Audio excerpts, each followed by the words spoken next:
श्री राम, जय श्री कृष्णा। सो कृष्ण भगवान जी आपको कुछ बिफोर हैंड कोई गाइडेंस देना चाहते हैं। चलो देखो क्या है। भगवान कह रहे हैं कि जो हो रहा है उसको तो पहले होने ही दे दो, और जो नहीं हो रहा है उसको करने का प्रयास करो। कहने का मतलब है कि आपका एक अप्रोच सा बन गया है कि बहुत कुछ करना है, ऐसा वैसा। इसको हटा लो अपने अंदर से। आपको कुछ नहीं करना है, इस बात में आ जाओ कि हमको अब कुछ नहीं करना है। आप ईश्वर जाने, उनका काम जाने। जैसे ही आप इस अप्रोच में रहेंगे ना कि हमको कुछ करना है, प्रॉब्लम हो जाएगी। इस अप्रोच में रहो कि हमको अब कुछ नहीं करना है, जो करना है तुमको करना है, प्रभु करना है तो करो, वरना छोड़ दो, तुम्हारा मर्जी है। इस तरीके से रहना पड़ेगा आपको। और इसके बाद अगर आप इस अप्रोच को एक्सेप्ट कर लेते हैं तो अच्छी बात ये होगी कि आपको सच में कुछ नहीं करना पड़ेगा। फिर जो उनको करना है सो वो करेंगे, और बहुत अच्छे से, बहुत जल्दी वो सब कुछ करके दे देंगे। सारी प्रॉब्लम एक तरह से ये भी है ना कि सामने वाले को भी भरोसा नहीं हो पा रहा है कि आप जो बोल रहे हैं, जो कर रहे हैं, जो कह रहे हैं, वो इनके डायरेक्शन में कर रहे हैं, जबकि हो उन्हीं के डायरेक्शन में रहा है। तो उस इंसान को ये विश्वास नहीं हो पा रहा ना कि वो उसकी डायरेक्शन में जा रहा है। दे आर फीलिंग लाइक कि किसी और के डायरेक्शन में जा रहा है, या कुछ और होने वाला है, पता नहीं क्या होगा। बट आप कंप्लीटली वहां डिवोटेड नहीं है। और आपकी तरफ से ऐसा होगा कि हम हैं अभी कितना डिवोटेड है, मतलब क्या करके दिखाया जाए। तो उस इंसान की क्या अप्रोच है, क्या एक्सपेक्टेशंस है। The only problem with that person is, जो भी वो इंसान है, कि वो अपनी बातों को एक्सप्रेस ही नहीं करना जानते हैं। उन्होंने कभी आपको खुलकर ये बताया ही नहीं है कि उनके मन में क्या है, वो क्या आपसे एक्सपेक्ट करते हैं, वो क्या चाहते हैं। अगर वो इस हिम्मत को कर पाते हैं, जो कि वो करेंगे भी, जो वो सोच भी रहे, तो आई थिंक आपके लिए बहुत एक मतलब क्लियर हो जाएगा कि वो इंसान चाहते क्या है। हर इंसान अपने तरीके से एफर्ट लगाता है किसी भी सिचुएशन में, पर आपको उस सिचुएशन में अपनी हैप्पीनेस में क्या चाहिए, ये तो आपको बोलना ही पड़ता है हमेशा। भले ही सामने वाले को थोड़ा बहुत अंदाजा हो, लेकिन एक टाइम पे आपको बोलना पड़ता है कि this is what I want, ये ऐसा कुछ है जो आप चाहते हैं, आपको इसको ऑफर करना चाहिए।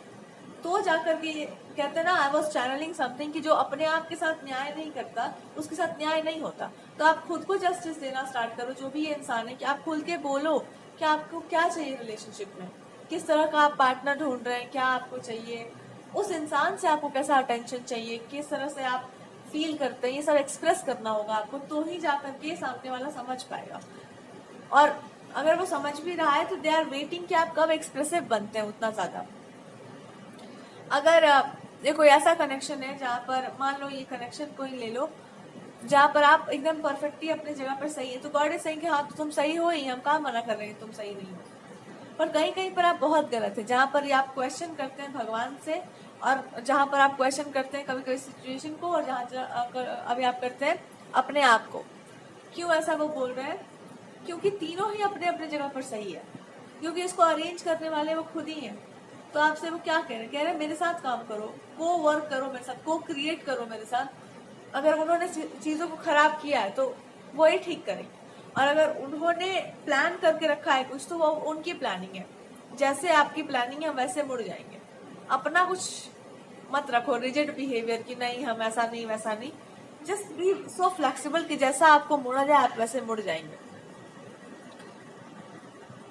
और जैसे ये सिचुएशन होगा, you will see something like कि कोई इंसान जो है आपको, कोई मे बी दिस पर्सन, ये कनेक्शन ऐसा हो सकता है ना जहाँ पे आप जो सोच रहे हैं it is not that way, it is in a different way.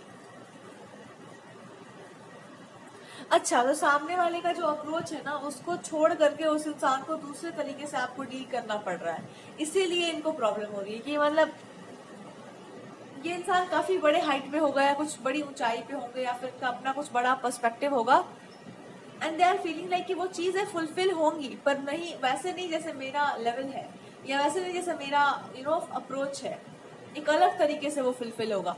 ये बात इनको समझ में आनी है कि वो हो ही है, वो ऑलरेडी वो फुलफिलमेंट की तरफ ही जा रहा है। जो भी इनका विश है वो मिलेगा इनको, पर जैसे ये सोच रहे हैं वैसे नहीं मिलेगा, जैसे गॉड ने सोचा है वैसे मिलेगा।